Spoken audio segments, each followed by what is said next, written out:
As someone who was negative, depressed, my wife threatened to leave me if I didn't change. And I begged her to stay. She agreed to stay, and I agreed to change. And that began this journey of working to become a more positive person. I am literally the result of my thoughts. You are the result of your thoughts. What we believe determines what we create.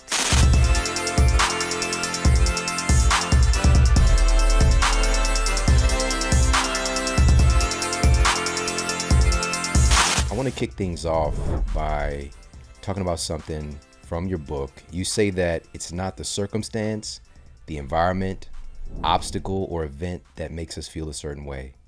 Can you start off by sharing what determines how we feel and how we respond to the events in our lives? Definitely. One day you're in traffic and it bothers you. The next day you're in the same traffic and it doesn't. Is it the traffic making you feel a certain way? If it was the traffic, you'd respond the same way every single time, and people would respond the same way to the traffic. So it's not the traffic. It's like the pandemic. Some people thrived in the pandemic. Other people really struggled during the pandemic.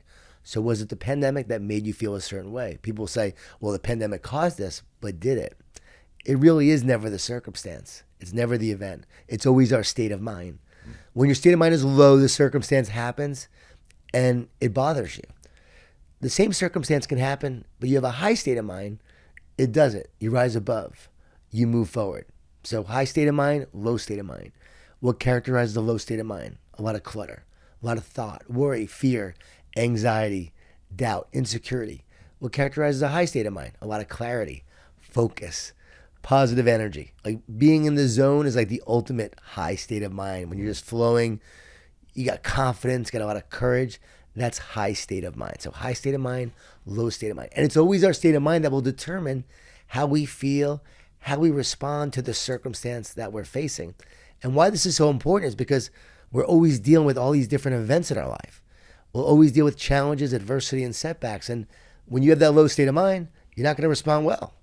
When you have a high state of mind, you rise above, you move forward, you have more resilience, you have more grit. And that's what is needed in this world. Now, here's the thing. I think that when just even hearing that, we want to live in a high state of mind, but you share something so profound. I had a huge aha moment reading this part of the book about, it's a roller coaster analogy, which I want you to share. Yeah. But it's natural for us to have ebbs and flows with our state of mind. And can you share that analogy? Because I think it's really powerful. You're never going to be in a permanent high state of mind. I wish that was the case, but it's not. It's the ebb and flow. It's like a roller coaster. We're going to have highs. We're going to have lows. If you've never been on a roller coaster before, and this is your first time on a roller coaster, and you're going down, and you think the roller coaster is going to crash, what would you want to do? You want to jump off. When we're in a low state of mind, or heading towards a low state of mind, we want to jump off. We want to escape. And so many times when people are in a low state of mind, they want to escape the feelings that they have, the thoughts that they're thinking. So what do? They play video games. They drink. They do drugs. They eat a lot of bad foods. People do a lot of things, a lot of addictions to escape how they feel. And it's because they're in a low state of mind. The key is to realize that that's part of the ebb and flow of life. Nothing is wrong with you. Nothing is broken. You're just in a low state of mind. Don't jump off. Stay on the roller coaster. Because what happens is you also start to think something is wrong. Something is broken. So what does that do? It revs up thought. Now you have all these thoughts and you're thinking a lot, like the baseball batter that goes 0 for 4, 0 for 3, and 0 for 4. And so that baseball batter is now thinking, something's wrong with my swing. Like my swing is broken. I got to fix this. Then they go into a slump. And then it's hard to go and get back from the slump. So what does that baseball player need to do? Just play. See ball, hit ball. And it's the same way. Stay on the roller coaster. Nothing's wrong. Nothing's broken. Just stay on it. What happens is when you do this, so often you'll ride the wave right back up to a higher state of mind. Once you realize this. Just the other day, I'm walking. I'm on my phone. I'm talking to someone, an important meeting. And this bus comes by all loud and interrupts my conversation. I'm like, come on, bus. And I yell at the bus. I yelled at the bus. Yeah. And I laughed at myself. I yelled at the bus. It's not the circumstance, John. You allowed that circumstance to bother you because you were looking at the circumstance. And so I laughed going, no, it's not the bus. Focus on you. And in that laughter, I was right back up to a higher state of mind right away. Yeah, that's powerful. What if the bus though was like, I'm driving here, like, but that's not what's gonna happen, Right. you know? Well, it could happen. Imagine, again, we're in LA right now. Yeah. So two cars driving on the road, they see each other as the traffic. So you're driving, I'm driving. You're the cause of my traffic. I'm the cause of your traffic. But there was a sign the other day that said, you are the traffic. Guess what? It's all one. We're all the traffic. And so you're part of the traffic. Don't look at the traffic. But we're looking at each other. And so we're now fighting over this one spot or one area in the road that we're trying to get into. And we're in a low state of mind. If you're in a low state, I'm in a low state. We're probably giving each other a finger or yelling at each other. And that begins the process of road rage and all these incidents. But think about what happens if you're in a high state of mind. I'm in a high state of mind. You're trying to move in. I go, come on in. Yeah. I got you. Good. We give each other a thumbs up. We wave. We move on. Different fingers. Right. Different fingers. You're number one. And a positive number one. Or hello, a thumb. Right. A thumb up. So it all depends on the state of mind of how we're responding to the situation. Yeah. High state of mind. And even when you said that, you laughing off that moment, humor is more accessible, right? And it's kind of like a bridge back to like, you literally, it's kind of like a reset for your nervous system in a sense, because if I ever catch myself having a reaction like that, which is definitely far more rare than it used to be, but then I literally within a few minutes, especially if I'm by myself, right, and I have an irritation thought, I just laugh like, what are you doing? Like, come on, but having access to those tools. And here's the thing, when you shared this about the ebb and flows, you're sharing what people don't want to hear, because we want that prize that other people are selling us, that you could live this blissful life in eternity and this whole thing. They're selling a false bill of goods. You're talking about reality, but here's the cool thing. What you do share is that by working on these tools, you can make the ebbs and flows less steep. Talk about that. That's key. So when you're recognizing this, you won't have as many highs and lows from a vertical standpoint. They'll be more horizontal. So you will not have extreme highs, extreme lows. And so when you're dealing with challenges, adversities, and setbacks, you'll find yourself, you might be affected, but not as much as you were in the past. For me, someone who is naturally negative, actually, and struggled with negativity growing up and dealt with a lot of pessimism, a lot of fear, a lot of doubt, a lot of worry, even depression on my journey, I had these highs and lows. And as I've been doing this and modeling this and living this, it's now become a part of me. I rarely go to the high and the low. I sort of stay, very balanced along the way. And that's really important to go through life that way in a more powerful way, because you don't want to be the victim of your circumstance. You don't want to allow these situations determine your mood, your happiness. It's good to laugh at life instead of making or allowing life to make you cry. And as you said, I love what you said earlier, like when you laugh, what's happening? When you're laughing, you're definitely raising your frequency and your vibration to a higher frequency. There's no doubt about it. Versus anger and fear and worry and scowling, bringing it down to a lower frequency. No doubt that laughter we know is great for the heart, great for our health, great for our longevity. Smiling, laughter, real smiles, real laughters, all of that elevates our state of mind, no doubt about it. Yeah, so powerful.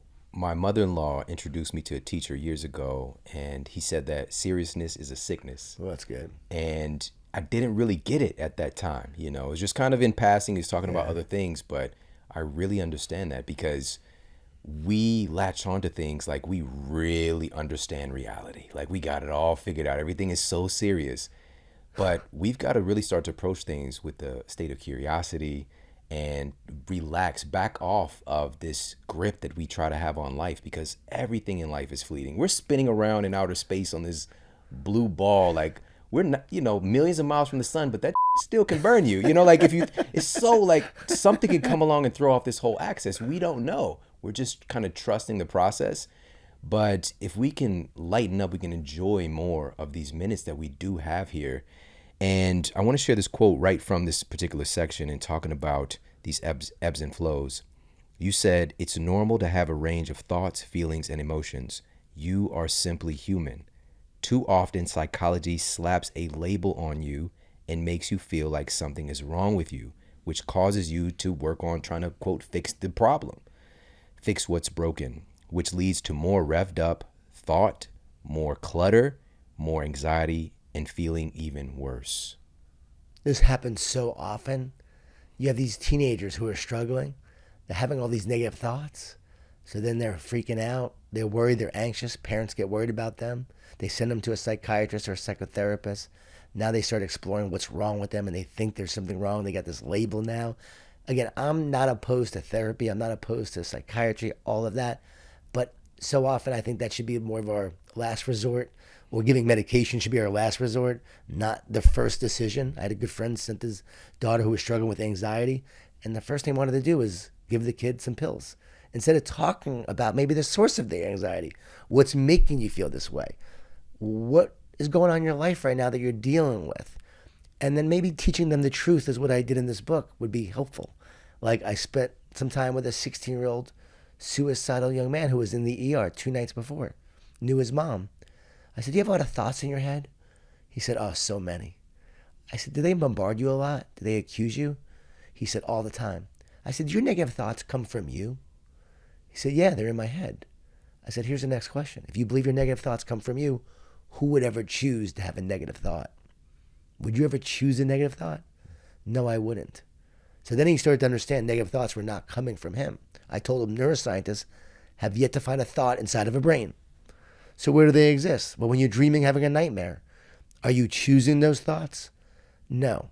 I am convinced that thoughts exist in consciousness. Thoughts are spiritual.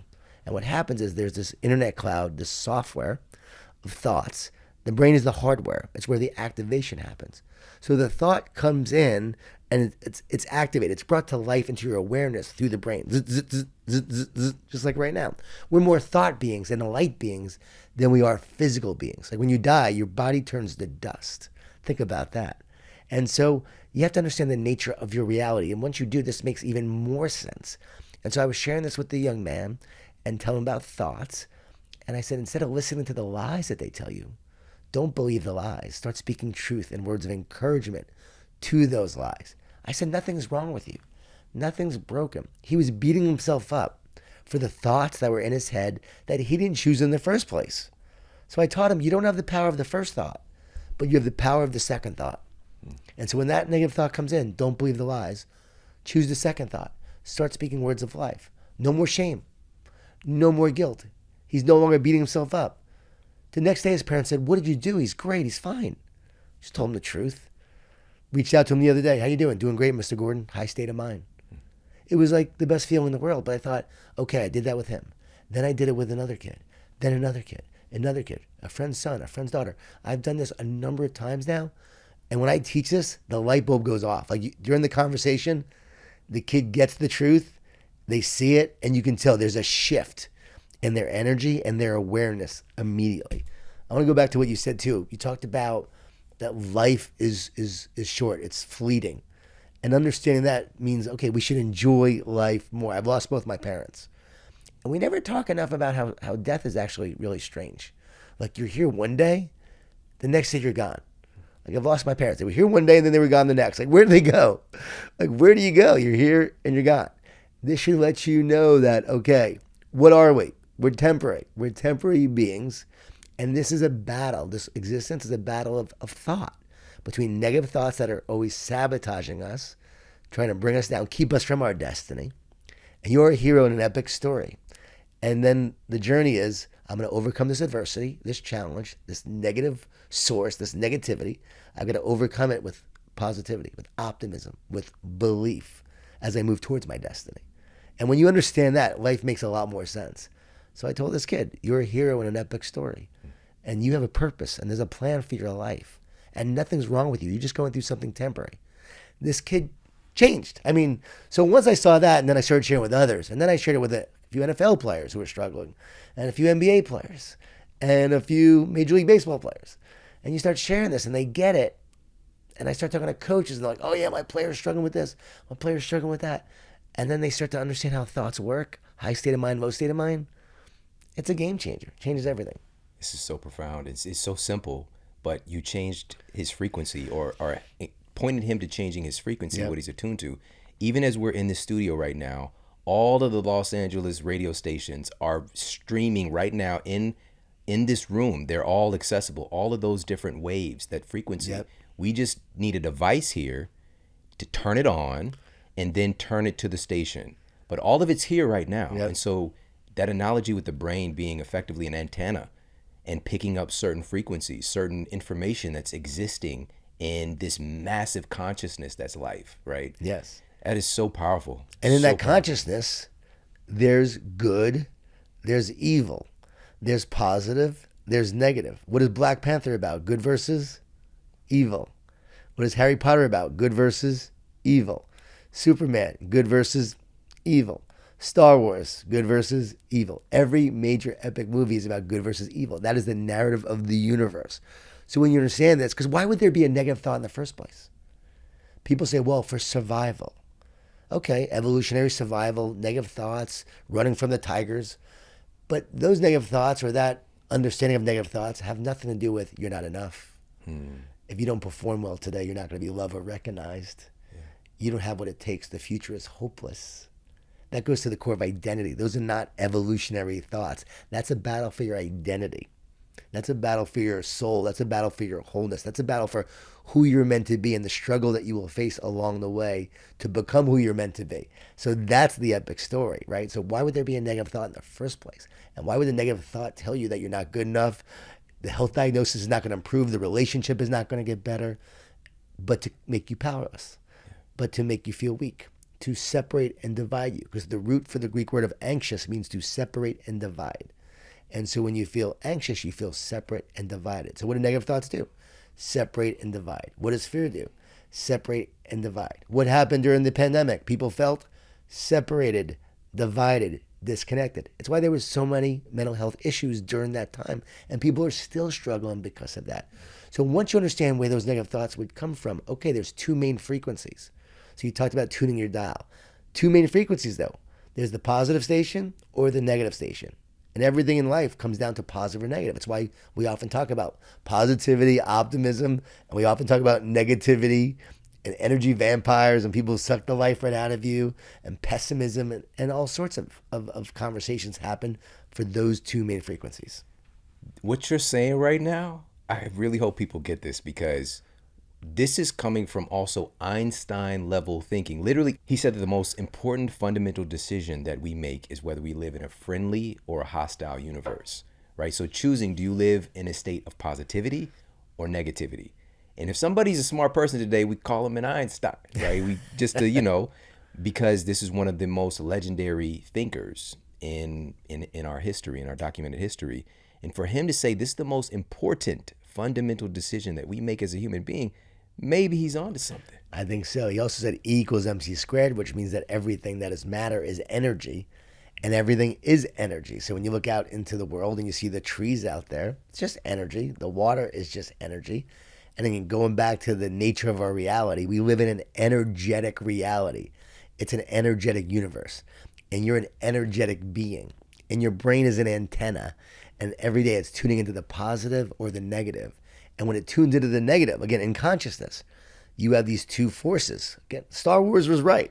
You got the dark side, you got the Jedi, you got all these kind of forces, and you got these negative thoughts coming in, and you can tune into those negative thoughts, or you can tune into the positive thoughts, the positive words of encouragement. And the more you tune your brain to that dial, you tune that dial to that frequency, you will get more and more positive thoughts.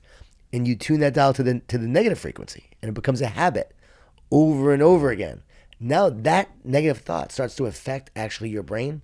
And I'm convinced, I want scientists to study this in the future. I believe in the future we'll be able to measure the energetic structure of your brain and the antenna actual of your brain, the frequency of your brain. And I'm convinced those negative thoughts lower the frequency of your brain, which then starts to tune into more and more negative thoughts, which is why we get downward spirals. Why the more you get negative thoughts, you get more and more negative thoughts. The more we train our mind and brain to actually start thinking of positive thoughts, the more you get that. As someone who was negative, depressed, my wife threatened to leave me if I didn't change. And I begged her to stay. She agreed to stay, and I agreed to change. And that began this journey of working to become a more positive person. I look back. The number one thing I did was I took a walk of gratitude every day.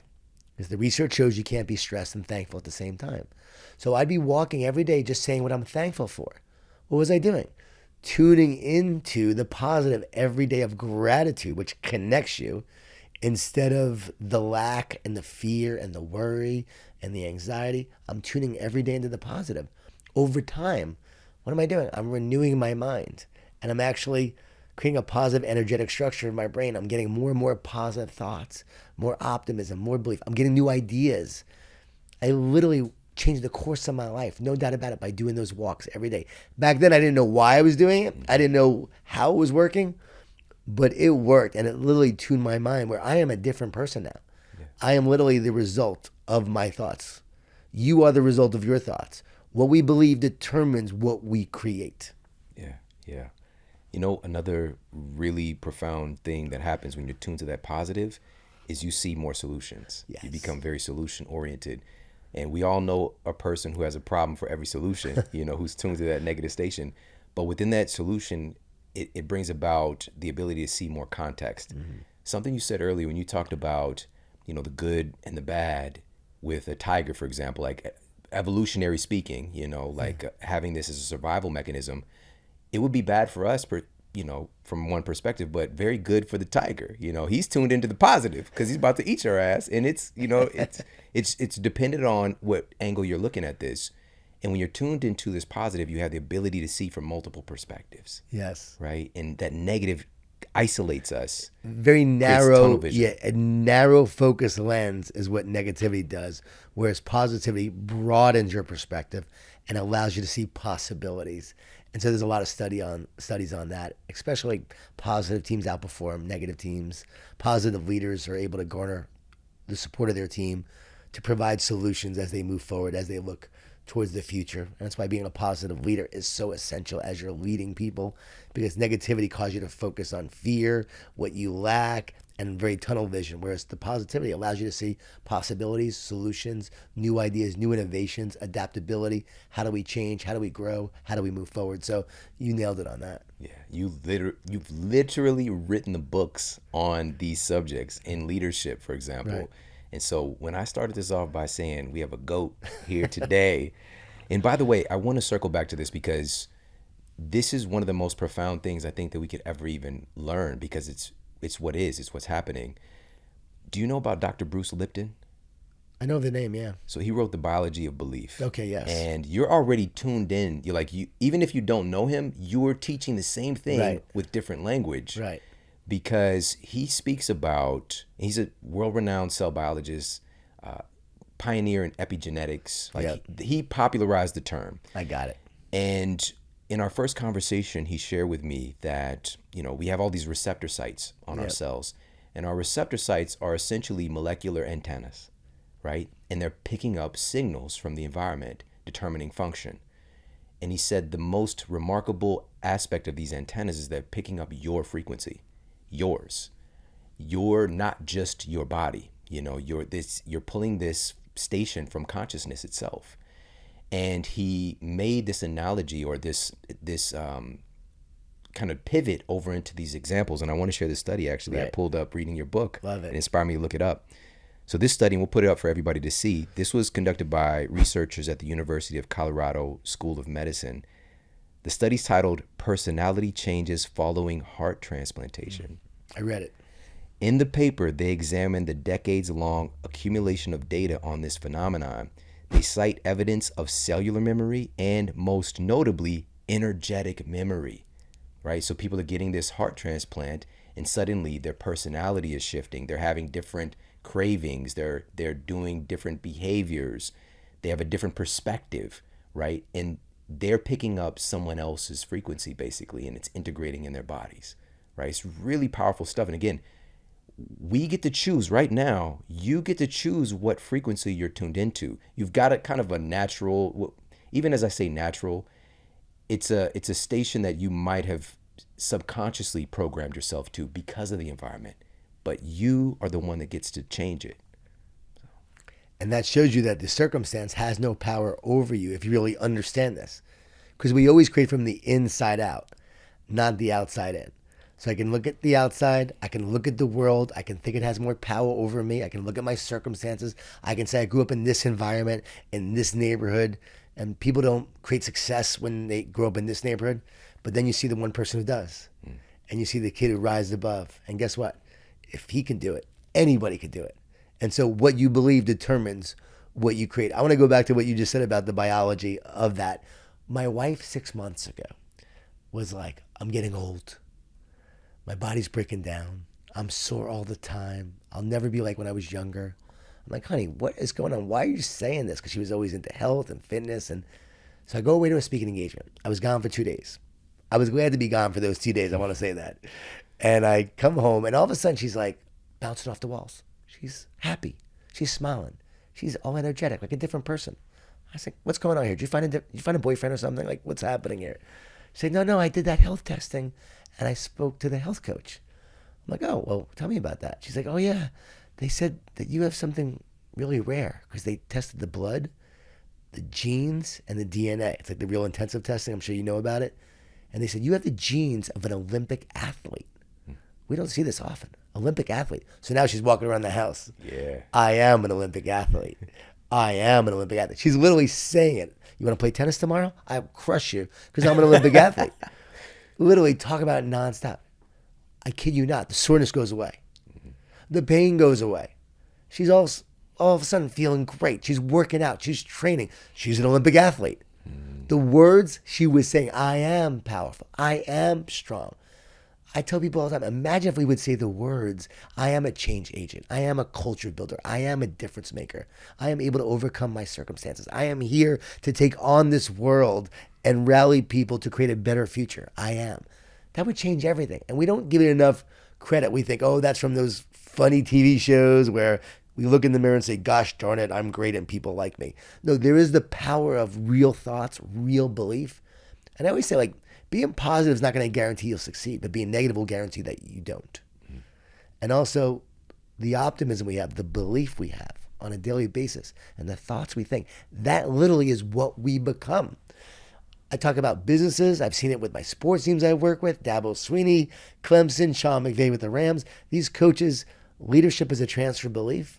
But as you said, you are leading your body every day by what you say, and your body will listen and it will follow by what you think, what you believe, and what you do on a daily basis. This is blowing my mind. It's so powerful, so powerful. Now, the rub is, how do we put this into action for ourselves? Because here's the thing. You just shared how our thoughts, our words are guiding the way that we feel, right? And even your wife, that was an incredible story because she was able to get out of pain. And pain is all about perception. And for years, science started to kind of guide everything to being something where the brain is picking up pain signals from other places in the body. What we know today is that your brain is actually deciding whether or not something is something to respond to in the first place, right? We don't have, there's not even nociceptors in the brain that picks up pain for the brain itself. The brain can experience pain, but it can tell you about pain somewhere in your body if it chooses to, right? So there was this study done and, did a bunch of MRIs on people. People had 60% of people had all these problems, but they didn't have any pain, which would be associated with, ruptured disc and, tears in the meniscus, and the list goes on and on. They're just going about their lives. But here's the thing, when you're in a negative state, suddenly pain starts to kick in. Now, I'm saying all this to say, with your wife being able to change her thinking and to change her biology, right? Psychoneurobiology, that's a powerful tool we all have.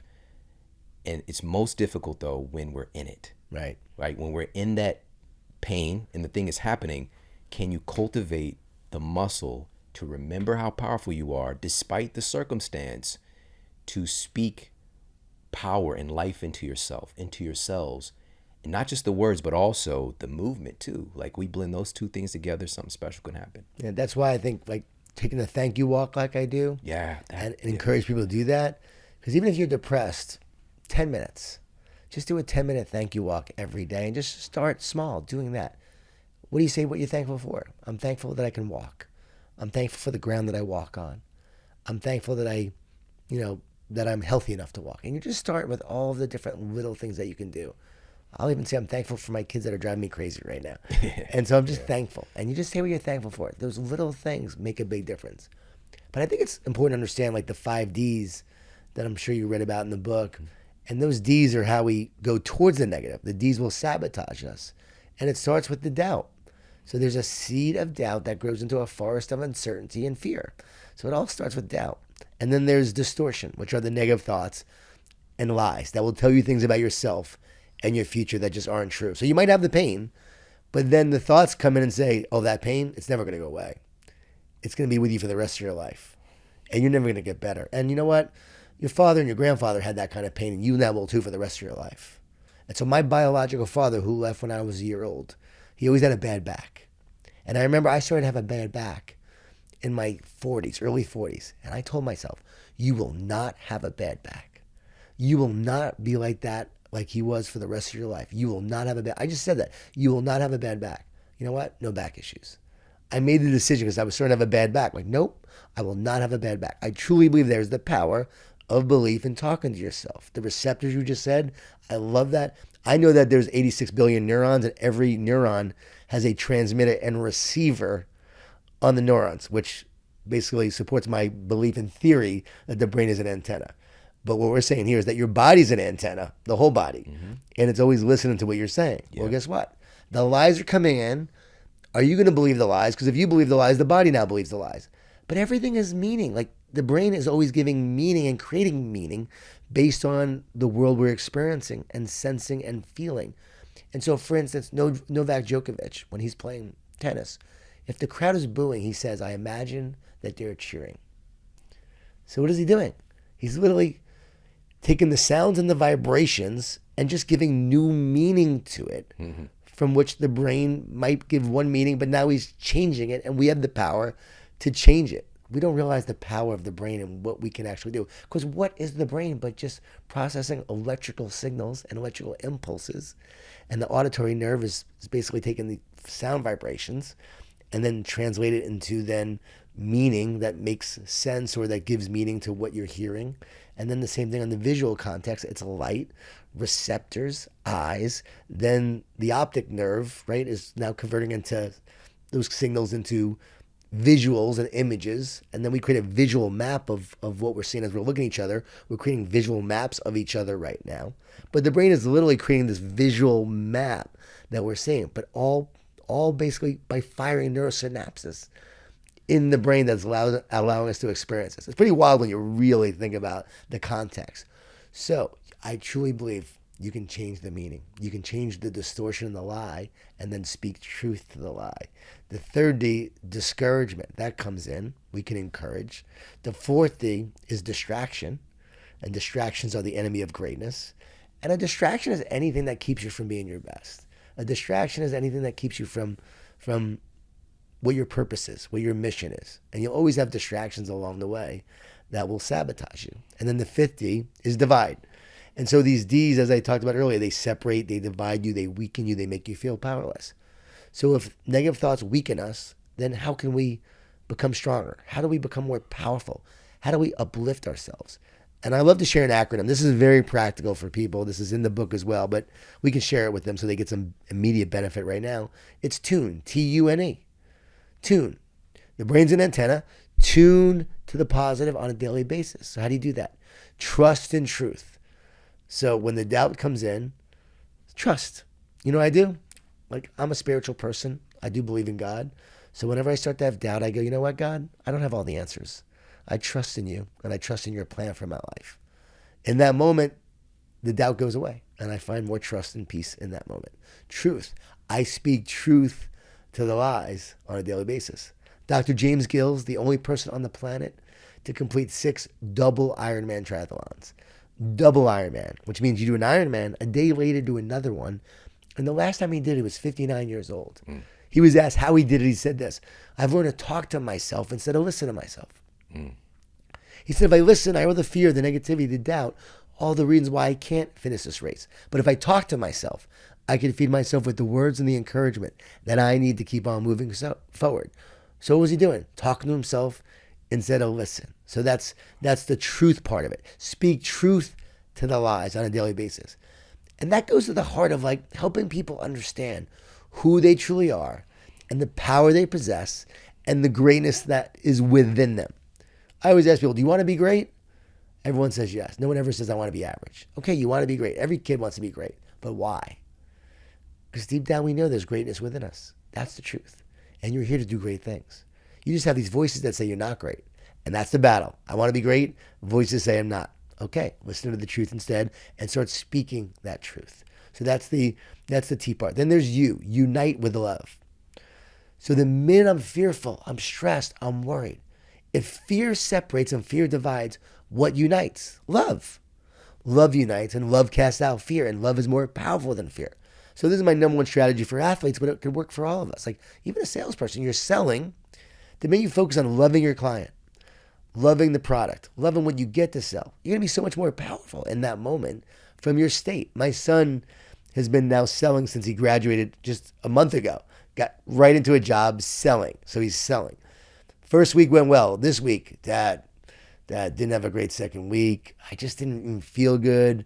I drank on the weekend. And man, I just didn't have that confidence in that feeling in that state. I'm like, exactly. You weren't feeling right. You didn't feel good. Your state wasn't right because you weren't loving it. Now you're thinking a lot. You got a little fear. You don't want to say the wrong thing. But when you're loving it, you're just in the moment. What made Michael Jordan so great? Everyone said he hated to lose. He feared losing. Yes, he hated to lose. But that will never make you great. Hate will never make you great. Michael Jordan loved to compete against you. He loved to battle. He loved to beat you. He actually loved to destroy you. Yeah. And when he was playing you, it was all about love. He wasn't worried about failing. He wasn't worried about messing up. He was loving the moment. But think about kids today. Think about teenagers. Think about adults. Social media. Comparing. When you're comparing, you're despairing. You're looking outside. You're looking at other people's lives instead of your own. You're being distracted. You're focusing on your place and not happy with it. And you look at someone else's highlight reel and see how they're performing. And so this is going on and on and on. And so you're living with fear instead of loving your life and your mission and your purpose and loving what you get to do. Now people say, yeah, John, but I got this job. I can't, I don't love my job. There's not going to be a lot of things that you love about your job at times, but you can love the people in your job. You can love serving others. Pavarotti, the famous opera singer, always said, everybody wants the audience to love them, but I love the audience. And the minute you focus on loving the audience, what happens? You're one with the audience. Now you perform at a higher level. There's a resonance because now you love them and there's now a connection that happens. So why is love so powerful? Because love creates connection. Connection creates clarity. Clarity creates confidence, and confidence creates courage. And that's why tune is so essential. Like you start to have this connection. You start to have more clarity. You see things more clearly. Your purpose, your mission, life. And then from that clarity, there's so much more confidence. Like when you know why you're here and what you're here to do, there's so much more confidence in how you're showing up. And because of that, you now have the courage to go after things. N is neutralizing negativity. So that's you unite with love. N is neutralizing negativity. We do have to neutralize it because let's face it, it's coming our way. And Gandhi said, I will not let anyone walk through my mind with their dirty feet. Great advice from Gandhi. I'm not going to allow this negativity to bring me down. I'm going to lift others up. My wife will literally now go, stop, when a negative thought comes in. She'll say, stop, and she'll replace it with a positive thought. Practically, you write down on the left side of a piece of paper, write down all your negative thoughts, like your common ones. We all have ours. I know you have yours. You have to tell me what it is, but I know I have mine. We all have it. Everyone has it. The GOATs in the world, the greatest athletes of all time, have these negative thoughts that come in. They just know how to deal with them. So they come in, you write them down. On the right side, you write down the words of encouragement, the words you will say to those negative thoughts, the truth you will say to speak to those lies. And the more you speak truth on a daily basis, what happens is that starts to become who you are. That starts to become the life you live the more you speak truth. And does it take work? Of course it does. But so does eating healthy. That takes more work. But guess what? Is it more worthwhile? Yes. Anything that is hard, right, is most likely more worthwhile. And if it's worthwhile, it's going to be hard. And the reason why that is because when it's worthwhile, there's going to be resistance. It's easy to be negative. There's no resistance to being negative. There's a lot of resistance to being positive because that's the journey. Trying to be positive, and then you get this resistance and force that you're always facing that's trying to divide, separate, and weaken you. And I've got to face the resistance. But as I do, I become stronger. I grow. I become more powerful in this world the more I face it. So the resistance is actually part of the journey, part of the struggle. And the more you recognize that and see that, the more we help other people see this. Oh, it's just an ebb and flow. Oh, you're just facing resistance. Oh, the battle? Yeah, the battle makes you stronger, but yeah, you're facing it. And guess what? If you want to be great, you're going to be tested along the way. Everyone will be tested. So I overcome the test when I neutralize the negativity, and I elevate my thinking. And every day I'm elevating my thinking. Gratitude, that thank you walk is key. Success of the day. I'm on a mission now to get everyone to start a success journal. People have been talking about gratitude journals for years, but I want you to have a success journal. At the end of the day, focus on your one great thing that happened that day. The one success. Not all the things that went wrong. What's the one thing that went right? And the minute you focus on that, guess what? You're going to bed a success that night. What we look for, we start to find more in our life. So what we look for, we start to see, and we actually will start to attract more of it. So the minute I'm focusing on success, I'll start to experience more successes. So I get up the next day. All right, I went to bed a success. I now wake up a success. Now I'm ready to take on the day. And guess what? Every teenager in America should be doing this.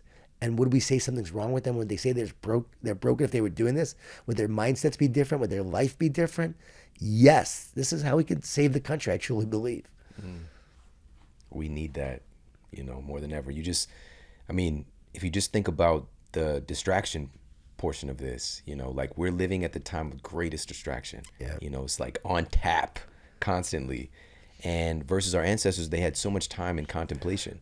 If you're distracting yourself, it's going to be with something that is probably related to something inward, right? Versus all this exterior stuff. And so equipping us and our kids with this information is so powerful. And I think people would be surprised to hear, you said this earlier, that you're a negative person, And so I would love to dive into your story a little bit and see how you got from that place to where you are today. And like, not only are you a representation of what's possible, you're helping so many, I'm talking everyday folks, but also like some of the most influential people today in our culture are looking to you and learning from you. So can you take us through your superhero origin story? It blows my mind that I'm actually someone who is doing that now based on when I look back who I was. Because, man, it was not looking good years ago. And I lost the battle of my mind for a long time. Former Division I college athlete, graduates, hopeful for the future, but I never fully realized my dreams and my potential. Got into the restaurant business when I was 24. Opened up a bar in Buckhead, Atlanta. So I was an entrepreneur. Started a nonprofit, raised money for youth-focused charities. Things were going great. Met my wife, had our kids, and so I'm striving, I'm pushing. But then eventually, I lost my job during the dot-com crash. Thought I was gonna make a fortune during the dot-com crash, and I lose my job. And now I'm blaming my wife for why our life is so bad, and I'm being all negative, and that's when I started to really get hit. Like, this was a big test. And I was failing miserably. And finally she said, look, I love you, but if you don't change, we're over. I'm not going to spend my life with someone who makes me so miserable. Like, you need to change. And she was right. I wanted to stay married, and I definitely needed to change. I didn't like who I'd become. And so I made this decision. I'm going to work on being more positive. And I started to research ways I could be more positive. So this was during the emerging field of positive psychology. We're talking 2002. No one was talking about positivity back then. There was a little Martin Seligman, a couple of studies coming out on gratitudes from several professors. Barbara Fredrickson was doing work out of the University of Michigan on team dynamics and positivity, but a lot of people weren't talking about it. Now everyone's talking about it, which is great. But years ago, no one was talking about it. So I started practicing these ideas, and I started sharing these ideas via a newsletter. I started a weekly positive tip, and I would share them out. I had 5 subscribers, my mother, my brother, best friend from college. I'm like 32 years old at the time, and now I'm sending these weekly positive tips out, and people start reading them. They start sharing them. I start getting asked to speak at these small little events and just start doing that. I then eventually get asked to write a book, and that paved the way for what I do now as in terms of writing and speaking and getting to work with all these different organizations. But most importantly, what I've realized, like, I was on a quest to get better myself. Like, we teach what we need to learn. So every day I'm literally learning, I'm growing, I'm teaching, and I'm having to walk the walk. Because if I'm writing about it, I'm doing it. And everything I write about in The One Truth, I have lived, I've experienced. But not just me, it's been now 18 years that I've been sharing a lot of these ideas with people and seeing how they've impacted so many lives. So I used to write about what I thought to be true. Now I write about what I know to be true. And especially when I'm saying, I know this works. And so I'm really confident in it. And the one truth is sort of under the hood of why it works and explains it all, which is what I love about the one truth. But if you just want practical things in terms of, how do I be more positive? Like The Energy Bus is a very popular book in terms of that. But this book is also practical and explains sort of the theoretical and the powerful and the mystical. It's a combination of science and psychology and all these kind of things together, which was a lot of fun to write. And I also think it's really helpful because once you understand it, it's easy to put into practice. So I was doing these ideas for years: the success journal, the gratitude walks, mindfulness and meditation. I was doing that. And then my mindfulness and meditation actually turned into prayers. And so I was praying a lot and still do. And that has been essential for mental health. Because again, the brain is an antenna. You want to tune into the highest frequency? Prayer is a great way to do that. Why does mindfulness and meditation work though? Reduces the amount of clutter that you have in your brain. Less thought. So what happens? Less thought gets that brain tuned into a higher frequency. And now you can start to tune into this higher frequency that starts to help with the healing and the renewing that needs to happen for your mind. And so just along the way from an origin story, like I was on this quest to get better and improve myself. And then I started teaching others with it. And it's been like, okay, I get better and then I teach what I learn. And then I get better, I teach what I learn. I get better, I teach what I learn. So now it's this journey of just, I'm constantly learning, growing, but then sharing.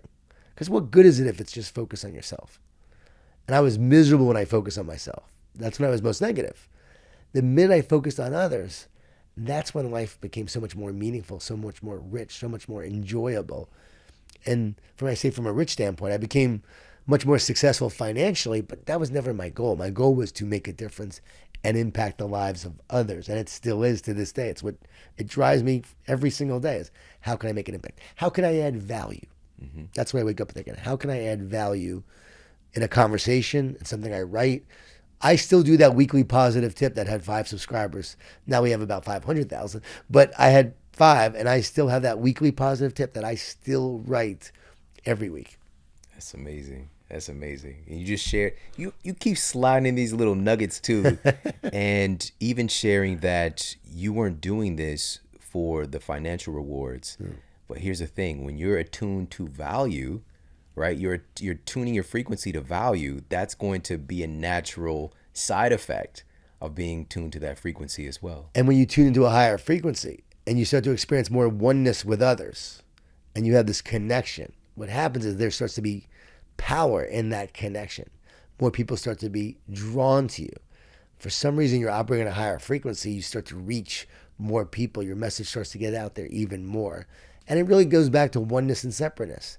Do I feel separate and divided, which is a very narrow existence in the world, or do I feel one and connected? And a team that is united and connected is a powerful team. A team that is separate and divided is a very weak team. So what happens is as you start to get more connected to others, when you become one and you experience that oneness and connection, you then want to go after the one. You want to help the one. You care about the one. I can always tell someone's heart by do they really care about other people? Because if they are truly one, they'll actually want to go help and serve and find ways to make a difference. Yeah. Earlier when you talked about, and just making this connection to, obviously, again, our thoughts are creating our brain, and our brain is a receiver, it's automation, all these different things. But really, again, what frequency are we attuned to?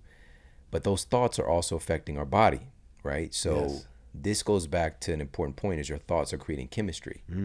Every thought is creating correlating chemistry, affecting every cell in your body. Yeah.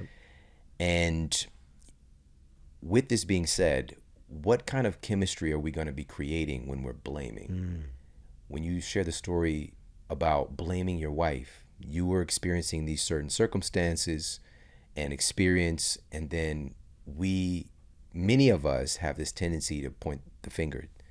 Number one, get into a state of victimhood, but also specifically blaming others. And the people that I've seen over the years that experience the most anguish and pain and suffering, and also inflicting that on others, are the ones who are addicted to blaming. Can you talk a little bit more about that? Yeah, we don't want to take responsibility for our life, and we believe that we're a victim of life and that we're a victim of our circumstances. And so it's the ultimate feeling of being powerless.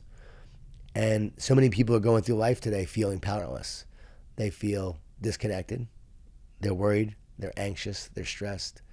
And it's interesting. When you move from oneness to separateness, you move from positive to negative. So the more separate you feel, the more negative and disconnected you're going to feel. And so think about all mental health disorders. They report feelings of isolation, disconnection. They feel separate.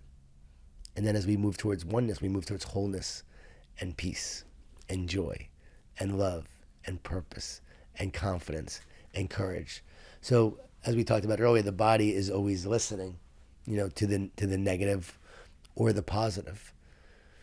And I believe that's why we get health disorders as well, that we get disease so often based on the stress we have that originates with the thoughts we think and how we're responding to thoughts that we think. And so that's why we know what negative thoughts, negative emotions, all of that leads to actually less longevity, more heart disease, more doctor visits. Positivity is correlated with increase in longevity, better health, better emotions, better experience, better work life, better everything. Like, it's so interesting when you think about it. It all comes down to positive and negative.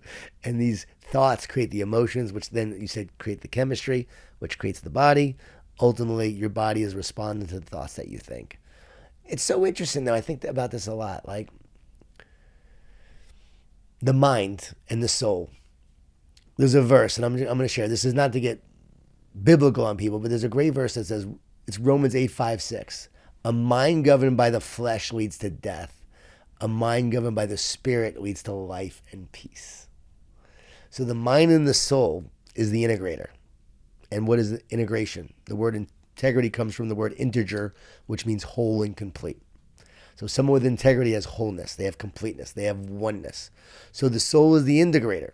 So your soul, if your soul and your mind is being governed by the flesh and the things of this world and the circumstances and the events, and a poor lifestyle and things that are not good for you, all of that will then wreak havoc and lead to death. If your mind is governed by the spirit, then it leads to renewal. It leads to life. It leads to health. It leads to peace. And we all understand the term spirit, right? And however you determine spirit, but if you meditate and you pray, you're connecting to spirit. If you cheer for someone on, we say that that school has a lot of spirit. That person has spirit. Cheerleaders are great with spirit. You're connecting to the spirit. That spirit lifts you up and encourages you. So what is governing your soul? And that's an essential part of understanding your life. What is governing it? What is driving it? And am I being driven by the things of this world that will then affect me and bring death to my body, to my life? Or the spirit that will renew me and uplift me and encourage me and make me feel like I can take on life? Oh, man. I needed this today myself. This is awesome. This is phenomenal. Thank you so much. So what has really blown me away the most is how you've interwoven into your work. There's so much practical science behind all of this stuff. And I'm just like, oh, that thing. Like, even with the gratitude walk, the thank you walks. My goodness. I literally just said, the affirmations of how we're speaking to ourselves and ourselves are listening, plus the movement, because a lot of the science around affirmations alone don't show consistent effectiveness. It's integrating it with something else, right? And you're just doing this stuff. You're just like, I just start doing. But then you find the data to back it up. Then you replicate the study essentially with yourself, and you have other people doing it. Don't think I didn't do it today. All right, I did the same thing. I went and did the thank you walk today myself, and it's so phenomenal. Like, you're a walking representation of this stuff, and the One Truth is available everywhere books are sold. And is there anywhere else that people can connect with you? Is there another message from the book that you want people to know about? If they go to getonetruth.com, I want them to go there because they can get the action plan. And the whole idea is it's a free action plan. And so you get the book, you get the free action plan, and you get the tune, and you get whole, which is another acronym. And as you have these action plans, you're able to put these ideas and practices into action. Doing the work that you do, it's information is only as good as if you take action, if you do the work. I was with a CEO on a treadmill, and I haven't seen him in a long time, and he's next to me. He goes, "Hey, John, we did the energy bus with our company 7 years ago. We're going to reintroduce it this year because we're sort of losing our way." Because let me ask you something. How many of your clients, sports teams and businesses and so forth, how many of the leaders you work with actually implement the ideas after reading your books or having you come speak? How many implement it? And I thought for a second, I'm like, oh no.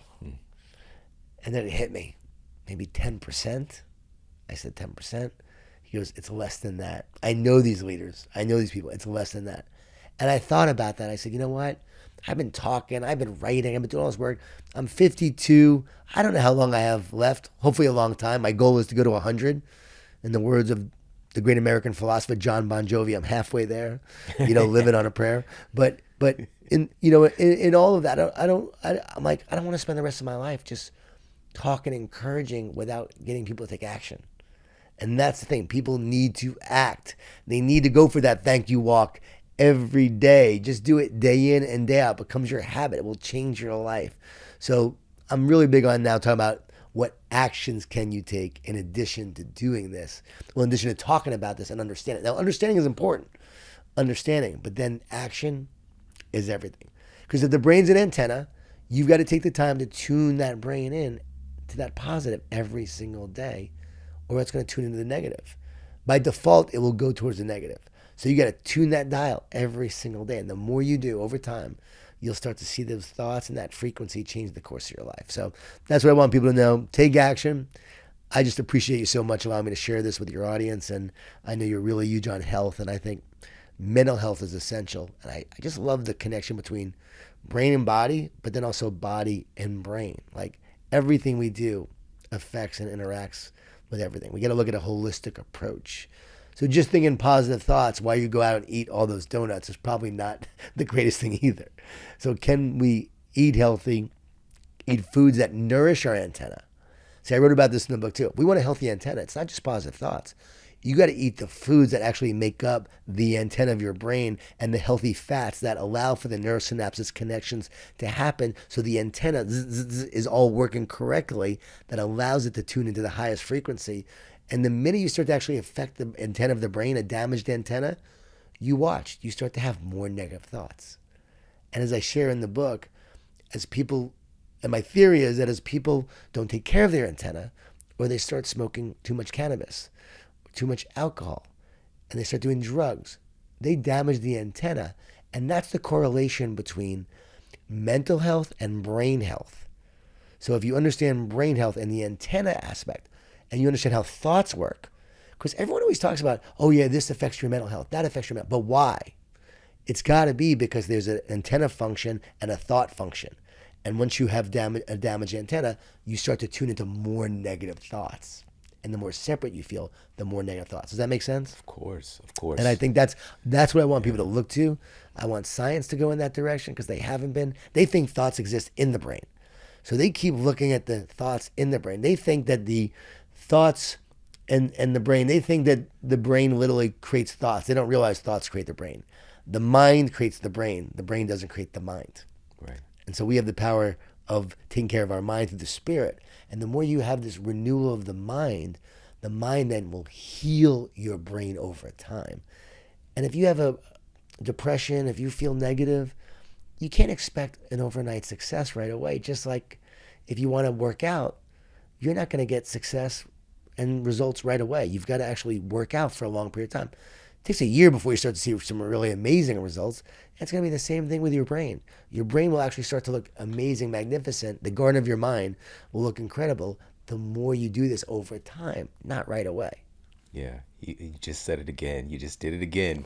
Forever, especially in all of our advancements, we still can't find where is consciousness located in this body.